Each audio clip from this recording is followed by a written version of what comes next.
so that the glass is very powerful. What's holding the glass is equally as powerful. And that's here. You can see they're just about ready to go up to the top. All of these columns, they go directly right to the roof of the building. And again, we call it a drone port. It's set up for unlimited numbers of drones. Purposely, we don't have any air conditioning equipment up there because we don't want anything coming down through the pipes. If anybody gets, normally you'd have a lot of air conditioning equipment on the roof. We built it all inside the building, inside the case of the building, because we don't want to have anything having to do with air or air quality or any problems playing with the air. So you'll notice it's a dead flat roof with no equipment on it. All of the equipment is inside of the building, and that's for safety reasons. Normally you'd do it a lot less expensive. You'd do it a different way. So all of this was paid for by myself, and because I keep hearing like, we are making a gift of this board. This is a gift. This is not going to be paid for by the taxpayer. We have a judge that thinks it's a terrible thing that we're making a gift. He said it's terrible that we're making a gift. It should be paid for by the taxpayer. That's one I've never heard before, but I'm sure maybe, I don't know, maybe he doesn't understand. This is a gift to the United States of America. And more than a gift, it's going to be one of the most beautiful buildings that's ever been built in the country or in Washington, D.C. So here's the other facade you see over here. And again, this is taken, these great classical buildings, they're taken out of different parts of the world from very glamorous times. This is Rome. They like the flat roof. Greece likes they call it the triangles, and you see that. This is a porch that looks out over the city.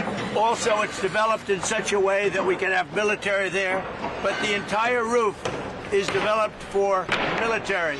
They're very high. They're higher than just about anything else. They have a 360-degree vision of Washington, D.C. They have a massive drone capacity. Not only is it drone-proof, if a drone hits it, it bounces off. It won't have any impact. But it's also meant as a drone port, so it protects all of Washington, the roof of the building. Okay? Now, does anybody have any questions? If you want, you can take, I think you can bring your cameras up, but you might want to take a look at the complexity. These are all different rooms down here. They're building a hospital. They're building, it's a military hospital. They're building all sorts of research facilities, also meeting rooms and rooms that go hand in hand for the military using the ballroom. And the ballroom is really a shield and protecting all of the things that are built here. This goes, as you see, it's already up to the ground. This goes down very deep. You get a better view right over here. This is down because we've already done these floors. But these are already down 2 floors. That is down about 6 stories deep. That's big stuff. Normally, when you build a ballroom, you build it flat. You just build a ballroom. It would have been built. The complexity of this, and again, it's all knit. It's all knit together between the drone proofing, the missile proofing, we have, and the drone capacity upstairs. We can have all sorts of military up, whether, I hate to use the word snipers, but we have great sniper capacity. It's built for our snipers, not the enemy snipers, our snipers. And because of the height, we get a very clear view of everything all over Washington. Yeah. Mr. President, you mentioned that this is being paid for out of pocket. Yeah. But why is Congress in pocket? Explain sort of the difference. Well, they're not. Congress is approving. Yeah, Congress is approving money for security. It may go. Some of it may go here for additional security. I don't know. But Congress is approving money. But this building, I mean, I put up the money, built this building, along with a lot of great patriots. People have put up a lot of money to build the building, and we have a building that is going to be, I think it's going to be potentially the most beautiful building in all of Washington, and with that is great military capacity. We're building it in conjunction with the United States military and the Secret Service. Well, they have a budget in Secret Service and the military to do some of the work that you see right here. So the answer is, I think they want to enhance what you see. It's very powerful. You see what's happening. It's very powerful concrete. It's 9,000-pound concrete. That, if you know anything about concrete, that's very strong. That's very strong concrete. But they probably want to enhance the area. They're going to spend money. This is a very sacred piece of land. This is the White House, and they want to do things. But everything that you see and the money that's being put up to build the ballroom, and again, the ballroom, it's necessary for the ballroom to be built with what you see over here. It's all knit in. The air conditioning, the heating, the drone capacity, the shield. You know, the ballroom becomes a shield for everything that you see right here. Without that, they couldn't have this. They couldn't build the lower floors. Without that shield over the top of it, it's a shield that will totally protect what's downstairs. They have a lot of things going on downstairs, and some of it you see. This goes down 6 stories. You see 3 stories because it's already been built. This will be, very shortly, this will be in the form of the roof goes along these lines.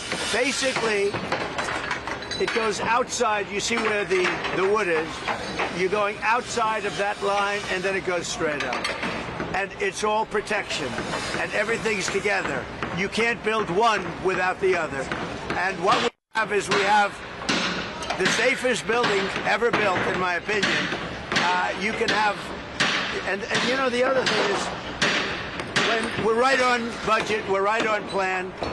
The only budget change would be that we doubled the size at the request of the military. We doubled the size, but we're right on budget, right on plan, and originally we were going to build a much smaller room, and it wouldn't have done the job. It just wouldn't have done the job. You have too many events.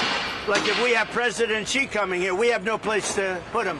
We had the King and the Queen the other day, and we had 1,000 people wanted, and we ended up having 100 people sitting in a very small room. So they've been after this for a long time, but maybe more important is the safety element. This is a shield that protects everything that's inside, everything that's on top. And, you know, obviously the White House was built in 1792. It's awfully hard to do that kind of a capacity that we did here. So this will give future presidents, but you have to understand, when this is finished, my term ends shortly after that. This is really for other presidents. This is not for me. This is my gift to the United States of America. I'm going to be able to use it very little, because when it's finished, we're talking about 6 or 7 months. But it will be used for hopefully hundreds of years for other presidents. And there will never be anything like this built again. There'll never be a room built like with the safety. As an example, if we had the White House Correspondents' Dinner here, would have been no problem. Sir, you said that this will be when it opens up 6-7 months. Have you that around that time thought about the first event? I have. I better not tell you about that, Daniel. But yeah, we have. Everybody wants to be here for the first event. We're talking about heads of nation, so we have some very special places that it could happen for them.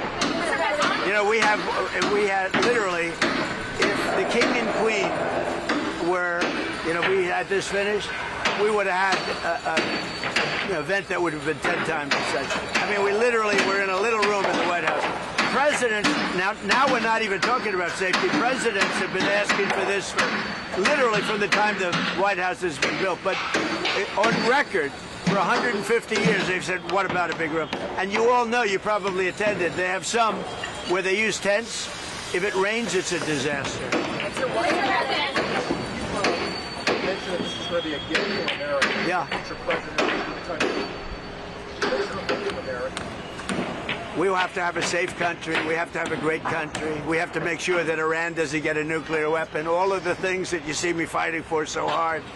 And it's always tough. You know, we're negotiating with Iran, and then you have the Democrats, I call them the Democrats, putting in a bill that Trump should immediately stop. You know how it is to negotiate with a country where you're beating them badly? They come to the table, they're begging to make a deal, because they're begging to make a deal. I hope we don't have to do the war, but we may have to give them another big hit. We may have to give them another big hit. I'm not sure yet. You'll know very soon. But how do you feel when you're negotiating? You're winning every point, And they say, but in Washington, they want to stop you from negotiating. They want to stop you, and it's only political. It's the Democrats. They're dumb. It's a new name. It's a very accurate name. So I'm in the middle of a negotiation. I'm saying you cannot have a nuclear weapon, and it comes over the wire that the Democrats want to stop Trump from further negotiations. They want to stop Trump from, if he has to, giving them another slap. They want to have a nuclear weapon to blow up the Middle East and to blow up, frankly, the world. It's not going to happen. Nice to see you, by the way. Good job. How close were you to striking around? I was an hour away. We were all set to go. You're talking about yesterday. Yes. We were going to be striking it would have been happening right now. Yeah, it was all done. The boats, the ships are all loaded. They're loaded to the brim. And we were all set to start. Mr. President, did Gulf nations tell you that convinced you that? They said that they feel they've had for the first time in almost 47 years. You know, Iran's been the bully of the Middle East for 47 years. I mean, literally the bully of the Middle East. And they're nasty, very dangerous. They wanted a nuclear weapon. Had I not terminated Barack Hussein Obama's Iran nuclear deal, had I not terminated it, see, that's the win. That can't happen with the real structure. Mr. President, on Cuba, what do you want to see from Cuba's government before you take the option of military action? You're talking about Cuba? Well, we're going to see. Look, Cuba's calling us. They need help. Look, Cuba is a failed nation. Cuba needs help, and we'll do that. Just hold them, though. It's like an exercise game for it. Just give that to me. I'll hold it. I'll hold it. Yeah. It's so beautiful. See, I look so thin. They'll say, oh, he's gotten so thin because I'm holding this. You don't have to look at my waist. You can look at this. You saw enough of my waist along with President Xi. Are you confident that you can reach a diplomatic deal With Cuba? I think so. Yeah, I think so. I am very prone toward the Cuban Americans. They've been incredible people. Many of them have lost family members. They've been very badly hurt themselves. They've been in prison. They've come to this country and they've been very successful. The Cuban American people in Miami, I mean, they are amazing people. Most of them are in Miami, in Florida, but mostly in Miami. I'm very, very prone to helping them. I mean, I think I got 97% of that vote. I want to help them. Now, they have family members in Cuba. They've been treated very, very badly. They've been treated extremely badly, and we're going to get that solved. That's not going to be hard for us to solve. You can do that without changing the regime or anything. Well, I don't know about changing the regime. I can do that, whether you change the regime or not. You know, it's been a rough regime. They've killed a lot of people. But it's a country that really needs help. It has nothing. They can't turn on the lights. They can't eat. We don't want to see that. How much notice did the Gulf nations have? How much notice did the Gulf nations have that you were going to do these strikes before they asked you to pause? They called me over the last 2 days to say they made a lot of progress because we have them negotiating with us, and primarily Saudi Arabia, Qatar, UAE, Kuwait, a little bit, and Bahrain, and some of the others. And we have them negotiating with them. We're all working together. It's like a team. And Israel, of course, and Israel's been a great partner. And so we are negotiating together. I got a call from numerous of these people. They know the people in Iran. Don't forget, when you talk about regime change, I think it's the ultimate regime change because the first level and the second level are no longer with us. They're someplace, but they're no longer with us. So we have real regime change. But I got a call yesterday, sir, could you wait? We think we're close to a deal. And that's okay. Now, I've heard it before with these people, and they change their mind. I made deals with them, no nuclear. We immediately get the nuclear dust. And they said, you're the only one can get it because the bombers did such an unbelievable job that the mountain literally collapsed on top of it. They said us, and they thought China would be the only two countries that could even get it. But I think it's important to get it, maybe psychologically more than anything else. How long did the Gulf nations know? How long did they know that you were planning the Gulf nations? They knew I was getting ready to attack. I didn't tell them. I'd never tell anybody when. You're in constant contact? I never tell anybody when, but they knew that we were very close. I would say I was an hour away from making the decision to go today. And we would probably not be talking about a beautiful ballroom today. We'd be talking about that. And no, I had made the decision. So they called up. They had heard I made the decision. They said, "Sir, could you give us a couple of more days because we think they're being reasonable." How many days for Iran to come to? Well, I mean, I'm saying 2 or 3 days, maybe Friday, Saturday, Sunday, something, maybe early next week, a limited period of time. Because we can't let them have a nuclear weapon. If they had a nuclear weapon, they would start with Israel. They would blow it up, and they would blow it up fast. But they'd blow it up, and I'll tell you what, they'd go after Saudi Arabia, they'd go after Kuwait, they'd go after UAE, they'd go after Qatar, they'd go after, I think they go after the entire Middle East, and it would be a whole different negotiation. It would not be, it would be nuclear holocaust. And there's no question in my mind that they'd use it. There's no question. And I deal with these people. They're extremely radicalized. These are not people like when I deal with you. You're a very nice guy. These are people that are seriously radicalized. They would use it. The only question, would it be the first minute, the first hour, or the first day? How many pause a few times? Does there come a point where you're no longer going to be in charge? I'm not doing this politically. I'm doing, look, everyone tells me it's unpopular, but I think it's very popular. When they hear that it's having to do with nuclear weapons, weapons that could take out Los Angeles, could take out major cities very quick. When they hear that, you know, when they're explaining, I'll tell you what, when we explain it to people, I don't really have enough time to explain it to people. I'm too busy getting it done. When they understand, I think it's frankly very popular. But whether it's popular or not popular, I have to do it. Because I'm not going to let the world be blown up on my watch. It's not going to happen. You're in the primary with Thomas Massey and your endorsed candidate. Yeah. Do you think your candidate can beat him? And what are you seeing? Yeah, Thomas Massey's a terrible congressman. He's been a terrible congressman from day one. Dealing with him is just horrible. I don't think he's a Republican. I think he's actually a Democrat. He's not a libertarian. You know, sometimes they say he's really a Democrat. He votes against us all the time. He voted against the border wall. He voted against men playing in women's sports. He voted against transgender for everybody, the mutilization of your children. He voted against, again, open borders. We have the best border we've ever had right now. Nobody's coming in. I mean, a report just came out. In the last 11 months, literally nobody has been allowed into our country illegally. We're taking people legally. They go through a process. But nobody's come into our country. But we've taken out hundreds of thousands of people. We had 11,888 murders. Many of these murders allowed into our country from prisons. They were in prisons. Many of these people killed more than one. More than 50% killed more than one person. This was gross malfeasance. This was on behalf of the Biden administration. I don't know Biden because I don't think he knew he was alive. But Kamala, was the border czar. She never called, not one time, she never called the Border Patrol. She never called ICE. She never called law enforcement. She never went to the border. Think of it. I used to call every single day. And that's recently. Now I call less. We have nobody coming through. We had caravans coming through with tens of thousands of people pouring into our country. We had no idea who they were.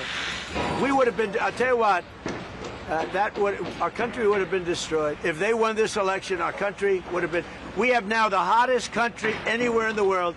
If they had won the election, our country would have been destroyed. Our country was a dead country 2 years ago, and now we have really the hottest country in the world. And this is the ballroom, and it's going to be something incredible. You see the quality of it, and they go right, those columns go right into the roof.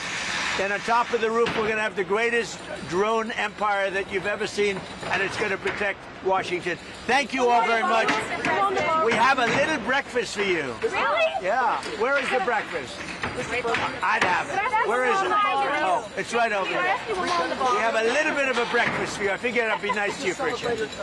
Rededicate you to 1,000 people gathered. It was great. Crash on video. Yeah. You spoke via I did. video. As well as Scripture.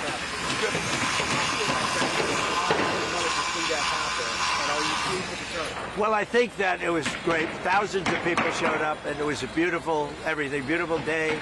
I did Scripture. You think it's easy to read Scripture? It's not easy to read Scripture. That's a whole different ball game. That's not like reading a speech. We will build the wall. This is a whole different deal. But I did it proudly, and I guess it was broadcast. We had tremendous crowds. I think religion is very important for a country. I think this country was built largely on religion. If you look, it was built so. And when you have strong religion, you have less crime. It's just a fact. You know, whatever it may be, it's like, gee, I want to go to heaven, so I'm not going to do this or that. Who knows? But we have a country that was based on religion, and I'm very proud of that. And if you look and you see all of the polling, I mean, polling is so fake. But on this, it's not fake. Religion is really going up in the last year. And during the time, I mean, really during the time I first got elected in 2016, it's a much different thing. I'm very proud of that. Religion is a good thing. Christianity, it's a great thing for our country. I mean, so many of the things that we've done, the successes that we've had have been based on Christianity and religion. So I'm very proud of that. Religion is taking off like our country is taking off. Our country's hotter now than it's ever been, and I'll tell you, religion is making a tremendous comeback. You look at churches today, they're full. You go back 2-3 years, nobody was going. So we're very happy with it. Mr. President, why do you think about the hate crime that we see happening? Yeah, no, I'm always concerned. I see things happening. Look, from the beginning of mankind, you've had that. You've had the good and you have the bad. I'd like to get rid of the bad, but somehow that's going to be there. But the good has been many times what it was. Really many times what it was. On the ballroom, if Congress is not going to this $1 billion for your security funding, would you be willing, or would you be willing to go to your donors to ask for that money? Well, this is money for the whole premises, including the East Wing. This is the East Wing section. But the ballroom is, as you see, it's going up. It's ahead of schedule. It's larger because they wanted more military capacity. They wanted more drone capacity. They needed a larger roof. And frankly, we needed a larger facility. And so we're doing that.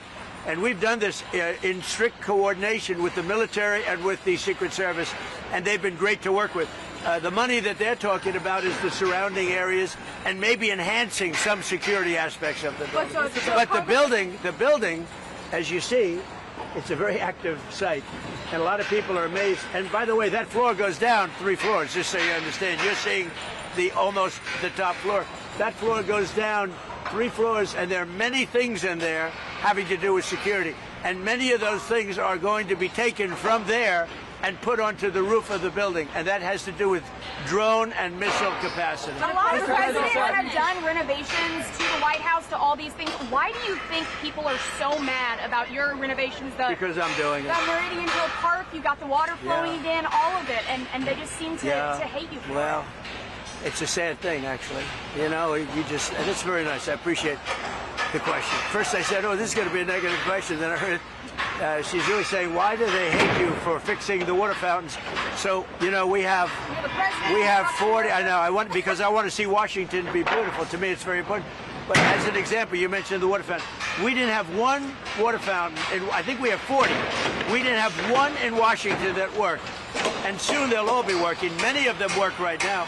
And I think one of the best things, President Obama, President Biden spent much more than $100 million on the reflecting lake between the Lincoln Memorial and the Washington Monument. They spent much more. They spent, some people say, $200 million. You know what they got out of it? A closed lake. It never opened, and when it did, it shut right away. It leaked. It was a disaster. I'm doing a job on the reflecting lake for a fraction of what they paid. Now, I've upgraded it I got so into it, I've upgraded it like you wouldn't believe. I'm doing all the walkways outside. I'm doing it properly. But it's a much bigger job. But you see it's happening now. It's going to be beautiful. It's going to be waterproof. It's going to be reflecting again. I took over a dirty filthy thing that wasn't open, and it was disgusting. And friends of mine would come to the Lincoln or the Washington, and they'd say, "Sir, it's disgusting." I said, "What's disgusting?" The reflecting lake. So I drove down. I looked with Secretary Burgum, who's fantastic, of Interior. He's fantastic, and we got together. And we have, it's under construction right now. I want to get it open before July 4th, which we'll easily be able to do. It'll be open before that, but easily be able to do. July 4th being a very special day. And it is going to be beautiful. Beautiful blue color, dark blue color. It's very reflective. I put a thing out yesterday showing the reflection. We did a little test. We wanted to see. It's unbelievable. It's like a mirror. Did it look good? Did it Well, work? it's like a mirror. It's beautiful. And I saw there was guys out there, almost like, are they hand painting it? Is that how they're doing it? Yeah, well, they're fixing the stone outside, and they're sandblasting the stone. We're doing a much bigger job than we wanted to do. But think of it. Obama and Biden spent over $100 million, and you know what they got? Nothing. They opened it up, and it leaked like a sieve, and they closed it, and it stayed closed. They've been working on it for years. I've been working on this for a couple of months. When it's finished, it's going to be incredible. But we have other fountains, beautiful fountains. They haven't worked in 30 years. They're just sitting there rotting, and most of them are now open. And right across the street, I made a donation, and I'm building Lafayette Park. Are you really? And it's going to be beautiful. How much was the donation? I like her. How much was the donation? How much was the donation to Lafayette? About $10 million. Are you happy with American So- flag blue? Well, I put up the American flag. No, the American flag blue. Are you happy? I think so. I mean, I'll let you know. I wanted a lighter color blue. The person that really knows this stuff said, no, dark is much better. You don't see the leaves, and you know, things will get in there. Plus, But gotta most importantly, the dark reflects much better. Mr. President, why does the establishment media keep claiming so desperately that MAGA's divided? Well, I think it's the strongest it's ever been. You know, you take a look at what happened in Louisiana 2 nights ago with a certain senator that was very disloyal to me and to the Republican Party. He's not even allowed to run for office. We have another big race. This guy Massey is terrible. Let's see what happens. It's not easy beating incumbents, but we have a great guy running against Massey. Massey's a terrible, I think the worst congressman the Republican Party's ever had. That'll be tonight. That'll be good television. And we'll see what happens there. But I think MAGA's never been more together, actually. I'm going to be making an endorsement today in Texas. I'm going to be putting out an endorsement in a little while in Texas, the great state. You know, I won Texas all 6 times, meaning primaries and the race. And I got the highest vote in the history of Texas. And I love Texas. But I'm going to be making a endorsement at about 12:30, 1 o'clock today for the big race, the Senate race in Texas. And I hope you find it good. So I do think, I mean, I appreciate the question, because even CNN, they did a poll 2-3 weeks ago. They said Trump is at 100%. That's Harry Endon. I like Harry Endon. You know, he's got a lot of energy. I like him. But he did a poll, and he's a good pro. And he gives the good and the bad. But I think he's an honorable guy, because we get a lot of good. You know, he predicted I was going to do great with the Muslims in Michigan and win Michigan, and I did. I did good, and I won Michigan by a lot. He made a lot of good predictions, but he did a poll 2 weeks ago that said Trump is, I mean, this is up. You can check 100% popularity with MAGA. MAGA is most of the Republican Party. The rhinos are gone to a large extent. A few of them are still left, so hopefully we get rid of one tonight in the form of Tom Massey, who's horrible. But no, it's been amazing. But I'll be making a statement in a little while as to who I'm endorsing in Texas for the Senate. And there are those that say whoever I endorse is going to win. I don't know if that's true, but historically that's absolutely true. I just don't like to say it because I don't like to brag.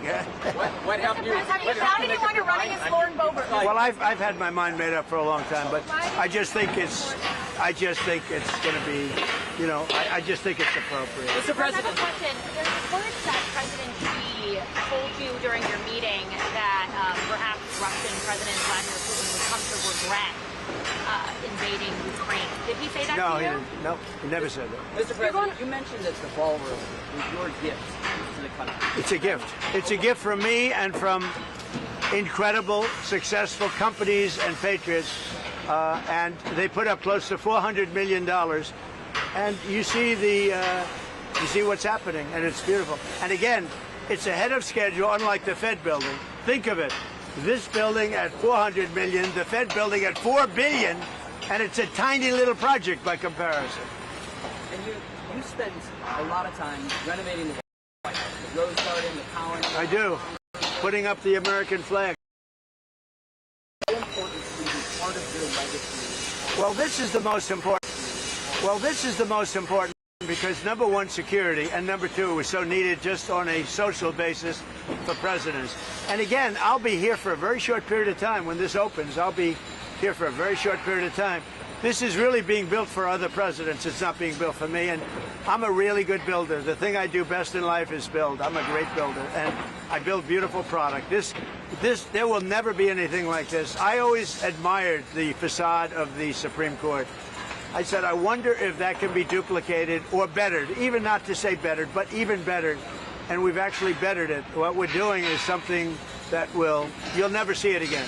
Mr. President, one more on Iran, if I may. When you were having your discussions with the regional partners, the regional leaders, did they express to you any concern about Iran's ability to still retaliate in the event of U.S.? They have a little ability. Their missiles are 82% gone, we estimate. Their capacity to build is very little right now because we have drones largely gone, but they still have a little capacity, yeah, not much. Have a little capacity, yeah, not much, but they have a little. Their Navy is completely gone. Their Air Force is completely gone. President Xi has promised me that he's not sending any weapons to Iran. That's a beautiful promise. I take him at his word. I appreciated it. We had an amazing time in China. Look, we got along very well before this, but President Xi and I had really an amazing time. I think he'd say the same thing, but he promised that he's not sending any weapons. And, if you think about it, he gets 40% of his oil. He's not sending oil boats in, tankers in with 20 destroyers alongside of it. No, he wants it. He does want it open, like me. I want it open, and we'll get it open. But Iran has used the Straits as a military weapon for 47 years, really much more than that. And that's not their strait. That's international waterways. That's not for them to do. And look, they've learned their lesson. If I left today, it would take them 25 years to rebuild. But we're not leaving. We're going to do it right so that in 5 years, 10 years, if you have a bad president who doesn't want to do what's right to do, this should have been done by Obama before me. And everybody agrees to that. They agree. Everybody agrees to that. They agree to it. Mr. President, you pushed to suspend the federal gas tax. Yeah. Are there other initiatives that you're... Well, there may be. It's very temporary. Yeah, there may be. Anything to keep it down. Look, as soon as this war is over, gas is going to... I had gasoline down to $1.85 in Iowa. I was in Iowa, and the stations had it at $1.85. But I was down to, in many cases, less than $2 a barrel, a gallon. And then I said to myself, this is great. We just hit a new high in the stock market. Everything's going good. I'm sorry, but we have to go down and take a little journey down to, we have to do something with Iran. We cannot let them have a nuclear weapon. You want to see the world exploded? You want to see a problem? And this is peanuts. And I appreciate everybody putting up with it for a little while. It won't be much longer, but you're going to have, and frankly, there is so much oil out there. One of the things that is happening is these big ships are coming up to Texas, Louisiana, and Alaska, and they're loading up. But I don't even think about that. What I think about is you can't let Iran have a nuclear weapon, and they won't have a nuclear weapon. How do you deal with pride and some time ago, during your first term, you told me success will bring us back. Success. Based on that, why do you continue to do what you do, knowing that so many people are criticizing it, and at the same time, every day to try to bring that success to America? You have some people disagree with, like, the Iran thing. To me, it's no question. To me, you have to have borders. You have to have walls, and you have to let people in legally, but you have to have borders. Some people think you don't have borders. You should let anybody, murderers, drug dealers, you should let them in. So there is some, but I said to you once, I remember it, the greatest healer of our country, when we had, just before COVID, We were so successful. You know, we had the best economy we've ever had in my first term. This term is going to blow it away, I think, and you see all the numbers. Even during the war, we have the highest stock market we've ever had. I thought the market would go down 25%. And I was okay with that to get rid of a nuclear potential holocaust. Would have been a nuclear holocaust. So going down 25% is okay if you're going to get rid of a nuclear holocaust. So most people agree with me. When I'm with people and they, let's say, oh, gee, why do... And I say, here's the problem. Is it okay for Iran? And they are very volatile people. I'm being nice. Is it okay for Iran to have a nuclear weapon? Everybody says no. I said, then we have nothing further to discuss. You know, it's like one of those things. They will never have a nuclear weapon. Not going to happen. And probably that's going to be very soon. So one way or the other, whether it's military or an agreement, that'll start opening up very soon. Mr. President, why did you wait so long to move forward in the defense of China? Especially since now both of their names are going to be on the ballot. Yeah, no, I waited. I've pretty much always known who I was going to endorse, but I just thought this was a good time. You know, the voting's starting, and I thought this was a good time. I'm going to be doing that very shortly. Mr. President, have you put any thought into potentially endorsing someone to run against J.B. Pritzker, like Darren Bailey or... Well, I like Darren Bailey. J.B. Pritzker's a slob of a governor. You know, he could call me and I'd send the National Guard in Chicago, would have no crime. Look at Washington, D.C. Did you see the crime stats? It's down to like nothing. People go to restaurants now, new restaurants. Restaurants are all being closed in Washington. Now they're building new restaurants. It's a hot city. We have a beautiful city. We have very little crime, almost no crime. And we could have the same thing in Chicago. All he'd have to do is say, President, I don't want to have any crime in Chicago. Can you help me? Within 3 months, Chicago would be a different place. What about the mayor, Brandon? What can I say? He's so bad. He's so bad. Mr. President, you're going to lawless districts. I've talked about making health care more affordable. Right. You've done that. And you made a major announcement yesterday. That was a big announcement. Got no coverage. I reduced drug prices by 50, 60, 70, 80%, and it gets no coverage. I think it's maybe, other than medical itself, like a cure, I think it's the biggest thing to happen in healthcare ever, maybe. I brought the price. We paid the highest price in the world. Now we're paying, as of now, we're paying the lowest price in the world. Prices of drugs have gone down 70, 80, 90%. For 28 years, they never went down. In my administration, I got it down 1/8 of 1%, and I thought it was great. The first time, the only time in 28 years that it went down. Now I got them down 50, 60, 70, and even 80%. And that has a huge impact on healthcare. Listen, go have breakfast. Have a good time. Thank you, Mr. Have breakfast. Enjoy your sight. You can shoot down there, but it is Mr. President, those. how long did it take to design the underneath? Like you said, kind of the military was like you said, kind of the military was like. What was the architecture? Actually, the underneath part's a good question. It's far more complex than the upper, because what you don't see are the floors that are beneath here, and they have very, very important rooms down there. The most important. And this was the one opportunity for the military to do something. You know, they came. Normally, I'd build a ballroom on flat land. I wouldn't have any of this. It would have been built. I'm very fast. I'm a very fast builder. We're way ahead of schedule here, but we went down 6 stories. So it's actually far more complex than the easy part is up. But again, we have a drone-proof roof. We have it's all sealed, and all of this that you see is totally sealed. And we use it as a drone port. We can have unlimited drones up there, and drones are what's happening right now. Thank you all very much. Mr. President. Thank you. Thank you very much. Don't eat too much. What did you give us? What did you serve? You're going to see. Where is it? You're right over here.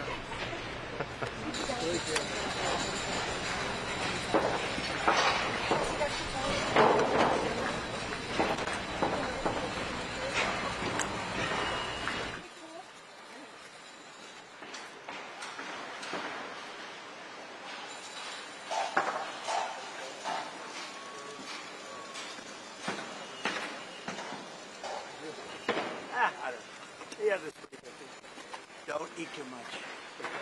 Where's the food? Oh, it's over here. Enjoy it. We could put it right on top of the foundation, but I'm afraid somebody might fall in. Eat before it gets cold.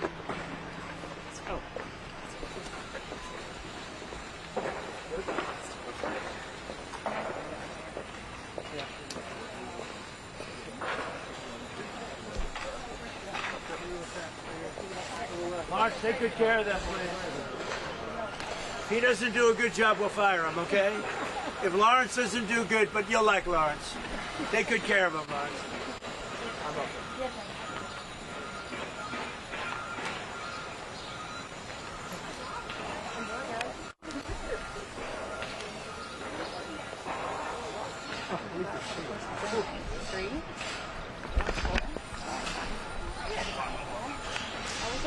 Who's really giving it to the other side? Okay. 100% graphic right. Whatever you want. I was wondering that. Oh, like if it'll be a thing. Phone is overheating? Everything is overheating. Everything is overheating. It's a breakfast, guys. Yes. I know. I'm like, there's some water. Yeah, everyone please drink water. Bring us out on the hottest day. My phone was like not sending emails out. My phone because was too hot. jacking out. Yeah, and it was too so hot, and delayed. Outlook kept on closing off.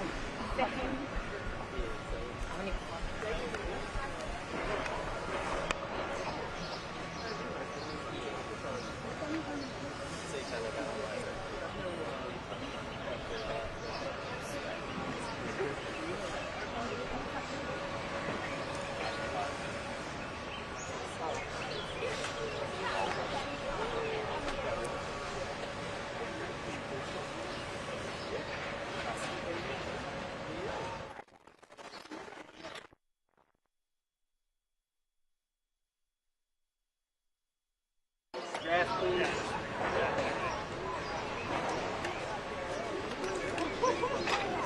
I took one. Thank you.